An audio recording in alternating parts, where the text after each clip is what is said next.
first of all, you have to realize this is a pretty serious situation. The one who gets injured from this, who feels betrayed or abandoned by the deception, they're very aware of how hurtful this is. The one who did the deceiving, they often see it as protecting their own butt. Have you been wondering how to break free from the affair once and for all? Now's the time to take back your life, your emotions, find happiness, joy, and fulfillment with your marriage. HealingBrokenTrust.com is the place where you can find resources to take the healing journey to the next level. You'll find incredible resources for every stage of your affair recovery journey. Connect with our team of qualified affair recovery therapists who stay current with the ever-growing, ever-changing affair recovery research that's available to help you heal wherever you are in the process. Take our home study course focused on helping you communicate and express yourself in a way that gets you what you want. You can also book an incredible one-on-one intensive retreat where instead of dragging out the pain over months or years, you can condense the time it takes to heal in just a matter of days using scientifically proven methods that work to help couples lower their guard, let go of the fear, melt the anger, and experience each other at a deep emotional level you may have never experienced before. So what are you waiting for? Go to HealingBrokenTrust.com. Welcome to Healing Broken Trust Podcast with Brad and Morgan Robinson. Today we're talking about a very interesting topic, this notion of financial infidelity. We've had several people ask about it, several people who have mentioned that this is a real issue in their relationship, and they want us to discuss it on this podcast. So we're excited to talk about this concept of financial infidelity. And Brad, do you want to kick us off? Sure. Yeah, Morgan, financial infidelity is still a betrayal. It's still a relationship injury, and it can be pretty serious. Some examples of financial infidelity would be things like having a credit card behind your spouse's back, having a business and taking money out of the business and spending it on frivolous things or other things that your spouse doesn't know about. It would be stealing from your job to help support your family or to give them, kind of more of a better lifestyle that they have, but they would have no idea what you're doing. And also just doing all these things behind your spouse's back. It's not always about throwing your spouse under the bus intentionally. Sometimes it's about doing things that you feel like your spouse is holding you back from doing. So I'm going to go take this money and invest it over here, get a quick return on it, and then do, this or that with it. But I'm doing this because I think my spouse is going to hold me back from being able to do it. They're going to say no. And often individuals who can get into this trouble, they think, I've got to do this because I know better, I have inside information or knowledge, or I know something that my spouse doesn't know, so I've got to act to do this. Because if they know, they're going to tell me no. Your spouse will just say, hey, don't do that. That's, we can wait, we can be patient, we'll save, it'll take a little longer. And sometimes people do this because they, poor spending habits. Not budgeting, not really saving, poor spending habits, and they've got a lot of debt or spending that their spouse doesn't know anything about. Yeah, that's very interesting. And something as you were talking that came to mind for me too was how easy it can be to fall into the trap of financial infidelity. For example, I was on the phone with our bank, and they said, I was actually opening accounts that we knew about together, and they said, oh, well, we'll just send you this credit card. Don't worry, you didn't sign the last one. Oh, it got expired or something like that. Let's just send you another one. You'll find it in the mail. And he didn't give me any option. I was like, well, okay. So we got this card that came in the mail. Well, I'm not planning to use it, but if I were tempted to use it, that's a good slippery slope. You know what I mean? That, it's not always intentional, but I want to also talk about the other side of the coin where sometimes I think people are afraid, to really trust their spouse. And so maybe when they get married, they don't combine their accounts, or they don't necessarily give their spouse access to that part of their life. And they don't necessarily see it as a problem, or as not allowing their spouse in on that part of their life. But in a sense, they're living two separate lives financially. And what do you think about that, Brad? What are some thoughts that you have on that? What are my thoughts on what part exactly? The living kind of two separate lives financially, where they're just, they haven't necessarily let their spouse in on that for whatever reason. Maybe they're afraid that they can't trust their spouse, or maybe they are afraid that, if they were to separate, that they would be, taken for all their worth, or whatever, that their spouse would steal from them, or they wouldn't have the financial freedom that they had hoped for or wanted, for whatever reason. How important do you think it is for spouses to combine finances? How important is that? Does it matter? Yeah, that's a good question, Morgan. To be honest with you, this doesn't come up that often with couples that I work with. But I would say, there's kind of an ideal perspective. Ideally, you're going to share the same bank account, same finances. You're going to communicate on finances. Discuss that. I don't think it necessarily means a relationship's in trouble if they don't. But it may be a warning sign that they haven't fully trusted each other yet. If there's something deeper than just the finances. Yeah. And part of, when we first got married, we had separate accounts for maybe the first year, I think. And after we had joint accounts, I remember thinking, man, I wish I would have done that a long time ago. So I think we paid off a car or paid off something, or our finances immediately got better because we actually were sharing, the same accounts.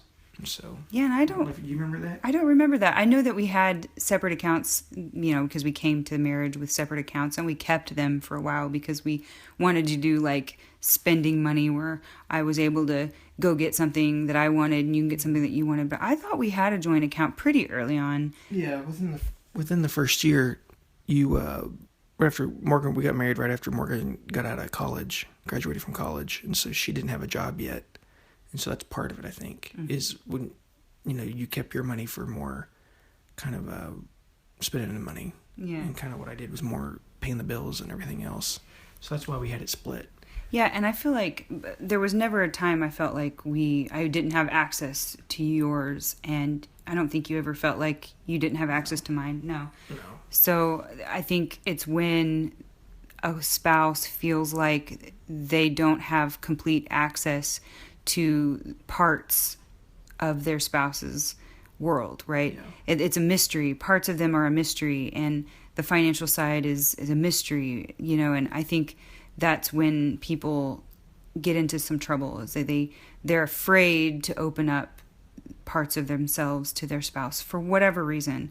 They can't be vulnerable with that part of their life or their world, and I think that's, in my opinion, this may just be, not founded at all, but it's almost like they don't want to let their spouse in on that particular thing, whatever it is. In the back of their mind, they're like, okay, if I open up that part of myself, then I could get into trouble. Learning to trust. Yeah. And so you're right. It is risky to trust somebody, not just emotionally, but in a very practical way with money. Yeah. Finances. And, part of what you're saying, Morgan, is not everybody who experiences financial infidelity, quote unquote, is going to, end up feeling very wounded. And it's because it's more in the eye of the beholder. It's more about expectations. And if you have an expectation that we're always going to be open about finances and share, and then you find out your spouse is hiding things behind your back, that's probably going to feel more like a betrayal. Absolutely. Than if you don't really have an expectation about that. And so it's really more about each individual's expectations. And this is really important because I've seen so many people who've been, gotten an injury, and injuries are really all in the eye of the beholder. It's more about, I'm expecting you to be there for me, in a scenario or in this situation. And when you're not, that's when I get hurt. The next person may not feel that way. And just on the broader subject of infidelity, there's some people who have open marriages and open relationship where they will allow their spouse to date someone else and sleep with them, or maybe they will both sleep with the same person, together. Most people would describe that as infidelity, but those in an open relationship, their expectation is that's okay. So they don't walk away feeling betrayed from that. If that expectation there is that we're going to be faithful to each other and marriage is about Monogamy, we're the only ones who are going to have sex with each other, that is going to be a big wound.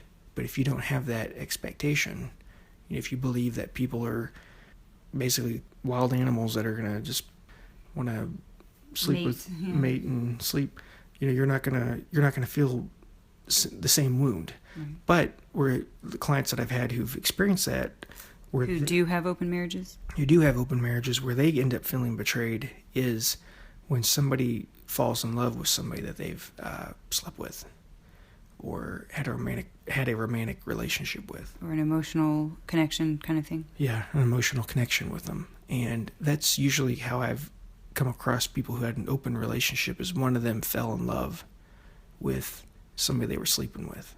So their expectations were obviously different than the general public, but they, whatever their expectation was, you won't fall in love with that person, it'll just be casual sex or whatever, that was violated, and then it feels like betrayal to them. Is that right? Yeah, because that's the expectation, is it'll just be for sex, we'll have a good time, we'll drink, they're good friends, but we're not going to get emotionally involved, and then when they got emotionally involved, that's when it felt like betrayal.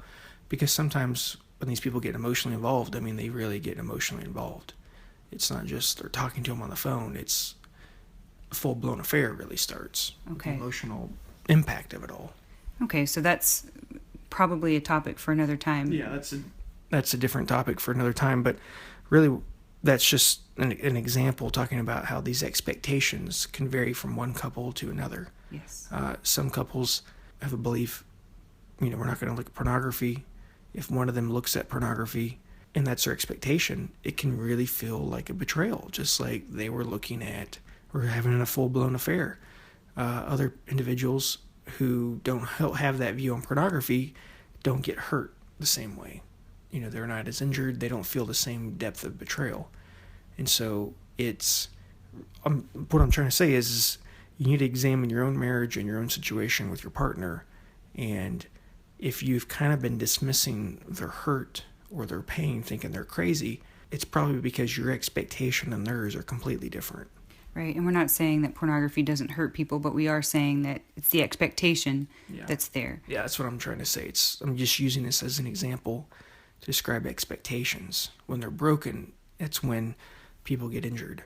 And it's because there's an expectation that you're going to be there for me in a time of need. And when you're not there for me, that's when I get broken. In this particular way. Yeah. And these injuries, these relationship injuries, there's an expectation that you're going to be there for me. And when you're not there, I feel abandoned, I feel betrayed, I feel deserted. Often it's a very traumatic experience for individuals. And we decide, it might be better to kind of be on my own emotionally than to keep relying on you emotionally. So then usually the person who gets betrayed or abandoned or deserted emotionally, maybe even physically, they just kind of retreat and pull back from the relationship. They withdraw. And so financial infidelity, it may be like, I spent some money and I just bought some stuff for the business, didn't run it by my partner or my spouse. But for them, it may be a big deal. And it's not always just because they're very controlling individuals. Maybe they are, but often it's more than that. And so you've got to have this good, open communication with that. It could work the other way whenever they're saying, I can't let you in on this or whatever. And maybe they've been burned before financially by someone they cared for or cared for or thought cared for them. And so then they want to pull away some of that. And they just have a hard time opening up and letting their spouse into that place. But anyways, that sounded very interesting. So Brad, let's talk about what we can do if we've fallen into financial infidelity. What are some things that, well, first of all, what causes this financial infidelity? We've sort of hinted on it. We've talked about it. it's an attachment injury? Yeah, I think it's a good question, Morgan. I think it depends on, I think the cause of financial infidelity is as different as every scenario. I think there's some general themes that you could pull out. Part of it is, I don't trust you with our money. I think you are a terrible spender. You don't save. So I've got to hide stuff from you so that we save. I think there's that. It's almost like I got to take control because you're going to burn the ship unless I do it. So I got to take control of this. And then there is, financial infidelity of, I am stealing things from someone else to provide a lifestyle for us. I've run across that, and that's obviously very dangerous. Another reason for financial infidelity would be, I don't feel like I can really talk to you about things. Our communication is terrible. Our communication isn't any good, so I don't feel like I can go to you and talk about stuff. I'm going to keep stuff from you. So that's one. And another, Morgan, back to the negative cycle thing. The negative cycle is going to really show up in situations like this. The withdrawer, the one who tends to hold in more, most of the time is probably going to be the one who commits financial infidelity, because they're the one who usually hides things. They're the one who does stuff to avoid conflict most often. And so you're going to see them most likely be the one who contributes or does financial infidelity. Most financial infidelity that I've worked with has been around when someone thinks that they're going to be divorcing soon. They'll take their spouse off of life insurance. They will maybe get their spouse taken out of the business. They will do different things like that just to get their spouse off the paperwork. Hide assets, hide money, transfer money over, different bank accounts. Sometimes they can get pretty elaborate where they'll start it years in advance.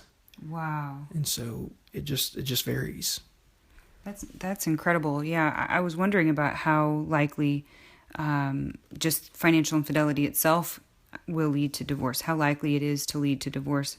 I think most people who do that scenario clearly think they're headed for divorce, or it's likely it's going to happen. And sometimes they're pretty bitter individuals. Mm-hmm. They're pretty upset and pretty bitter about things that may have transpired in their marriage. So if you found that your relationship has financial infidelity, that you are experiencing it or you've committed it, what are some things that you can do to heal the relationship or sort of come back from this issue, this financial infidelity? Okay, I think there's several things you can do. I think, first of all, you have to realize this is a pretty serious situation. The one who gets injured from this, who feels betrayed or abandoned by the deception, they're very aware of how hurtful this is. The one who did the deceiving, they often see it as protecting their own butt. It's almost like it's a necessary thing that they have to do. I've got to do this because I can't trust you. Maybe you're not any good with money, or we are going to be divorcing, or if you don't see me as a high roller with a lot of money, then you may not like me anymore, They might be attached to a certain lifestyle. They are kind of addicted to clothes or addicted to shoes or addicted to something that they just really want, that they are afraid their spouse will say no to. Mm-hmm. But I would say those things are still extremely hurtful. They're still pretty serious and they're extremely hurtful. So how do you heal from this kind of thing? I think, first of all, you've got to deal with the negative cycle. You just have to deal with it. That's always the starting point in working through betrayal and broken trust. Even, emotional or sexual infidelity, you've got to start with the negative cycle because that's often what got us to that point. In those situations, people often don't feel very close to their spouse or feel like they can share everything fully. And so you've got to deal with that negative cycle so that you can begin to heal and begin to get out of this rut. Because things like infidelity, whether it's financial, sexual, emotional, infidelity, it's always pretty serious, but it will keep you in your relationship down and stuck in a negative cycle until that's dealt with. And I would imagine it'd be until the negative cycle's dealt with. I imagine it'd be very hard to have intimacy too, because it's like saying, I'll trust you with everything else but this, Yeah, it's kind of like the last part of your heart that you haven't given away yet. Mm-hmm. That's a good point. It's kind of like, I'm holding back this part of me. There's a good point there, Morgan. Like if we hold back our heart, our pocketbook with our spouse, and we're hiding things from them, if we're really hiding our pocketbook, how much have we really given them of our heart? So that sometimes that financial piece, that's kind of a reflection of, have we really become one with each other? Mm-hmm. Do we really trust each other yet? So if I can, trust you with my pocketbook, then most likely I also trust you with my heart. Yeah. Not always, but I think it's maybe a good indication if we don't trust our spouse with our pocketbook, it may mean we haven't trusted them yet completely with our heart as well. Right. So what you're saying here, I think, is really important, because it's not really something that you can just go to Dave Ramsey and, sign up for Financial Peace University. I mean, that's really, really good. That's good stuff. I think those are good steps to help you get there. Right. They can be helpful. They can be very helpful, but it's this negative cycle. What are you holding on to? What are you not sharing? Why are you not sharing this? Are you afraid of closeness? Are you afraid of, really truly opening up and being vulnerable with your spouse? And then, if that's, you work through that negative cycle, then something like Dave Ramsey could really be great. And another thing that we've recently learned about is profit first, right? That's another option for managing your money, right, Brad? Have you liked that? Yeah, I thought that it's a good book. I don't remember the author's full name, but Profit First by Mike Mowowski or something like that. Yeah. It's a good book, and it's mainly for kind of small business owners, but it's a very good book. It's really worked well for us so far. Yeah. So what you want to do with financial infidelity and getting over this is you've got to deal with the negative cycle. That's your starting point. Because when you work on the negative cycle, you're working on the communication aspect of your relationship, the emotional safety aspect of your relationship, and that will allow you to address the deeper hurts. But to get to that point of the deeper hurt, you've got the person who gets betrayed from this financial infidelity, they've also got to express their hurt about it. And they've got to express it in a really meaningful way so that the one who was unfaithful, I guess, financially can truly understand how much hurt is there. Because people do not get past hurt until they feel like the one who hurt them totally understands it. So you've got to feel like if you're going to get past this, they understand it. And if you've hurt them, you need to try to work really hard to try to understand their hurt. Because, we're working towards not just forgiveness, but something deeper than forgiveness, and that's letting them back in again after you've been betrayed. That post-traumatic growth. Yeah. So what happens when we really have an organic, truthful experience of the hurt being expressed and then us understanding it, there's a few things that happen naturally.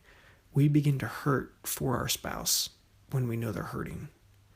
And we begin to understand it better. We begin to, we want to start being there for them because we understand what kind of hurt they're in.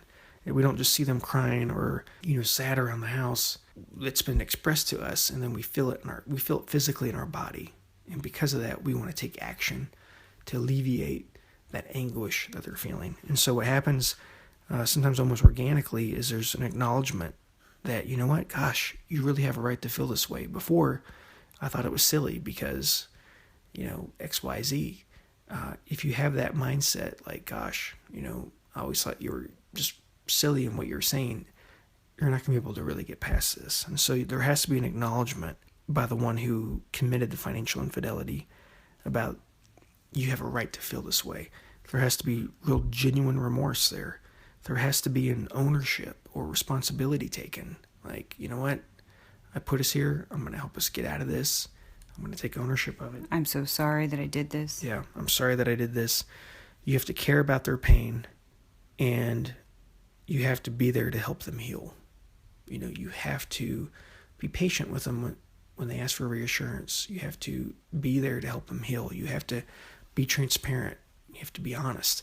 Because usually the thing that hurts the most about this stuff is really just the actual lying and the deception. It's not really, yes, it hurt that you went out and you did this, but you lied about it, for so long, and you kept this from me. What else are you keeping from me? Right. And so that's a big deal. The other thing, Morgan, I'll just add to this is if you're going to be there to help them heal and you're remorseful and you care, you got to, this is really important. I kind of just blew through this a second ago, but you really got to care about their pain. And what that means is you're not getting angry and defensive. I've worked with people where their spouse talks about their pain, and they are so hesitant to talk about any hurts or show any sort of vulnerability, because when they do, their spouse gets so defensive. And when you do that, when you get really defensive and when you get really angry like that, where your spouse feels like they can't share with you how they're truly feeling, you're shooting yourself in the foot, because they're thinking that you're hiding something. And you may be, but your spouse is thinking that you're hiding something. But if you're actually open and transparent and sorry, and you don't get angry and upset, you're actually going to help your spouse heal this and work through this much easier. I just had a situation, in the last 6 months, where there was a husband who was listening to his wife talk about these hurts that he had. And then out of the blue, he just gets really defensive and angry. So she was mentioning the hurts that she noticed in him? Just the things that he had done that hurt her. Oh. And he gets really angry all of a sudden. Mm. And my first reaction is what is this guy hiding? Because I don't work with people that often who get that angry. And when they do get angry and upset like that, my first instinct is, what are they hiding? What else is here that their spouse doesn't know about, that I don't know about? Because that is almost such a ridiculous response to somebody expressing pain and hurt. I don't know everything going on, but my first reaction is, I wonder if there's more here. Because previous times when I've seen people get angry and defensive like that, there's typically been more there, more often than not. So your spouse needs to know your pain, that you feel for them, that you're taking ownership, and that you're remorseful for what you've done. Then they can begin to heal, because they feel like you're safe. People get stuck in this, and this crap can linger for years, and that turns into decades, because people do not feel safe emotionally. So you got to get the right help. And something that's interesting too, that I want to point out is, you can, like I mentioned earlier, do the Dave Ramsey thing. But if you're stuck in a negative cycle and you have deeper rooted communication problems in that way, it's going to be very hard to do a plan, to work a plan like a Dave Ramsey plan or a Profit First plan. It's going to be very hard to do that because, first of all, you don't trust each other. Second of all, you probably have terrible communication, so you're not going to be able to really talk through these things and stay on the same page, if you don't know how to do that. So really, you've got to work on these deeper issues before you can throw a solution at it, because you won't be able to work the solution together anyways. Mm-hmm. So definitely, what do you have to say about that? Yeah, or at the very least in conjunction, where you're working through Dave Ramsey or the Profit First book, you're doing it together. Working on your relationship in the negative cycle, because sometimes you have to do both. Yeah. Oh, yeah, absolutely. So we would definitely advocate for both for sure. All right. Well, thank you for joining us. I think that's what we have to say for today. If you have questions or you have comments or you'd like to learn more about how we can work together to help you through these tough sections in your marriage, check out healingbrokentrust.com for more information on how to work with us. All right. Have a great day. Thank you for listening to this episode of Healing Broken Trust podcast. Are you ready to take the next step? Go to healingbrokentrust.com and schedule your one-on-one coaching call today. That's healingbrokentrust.com.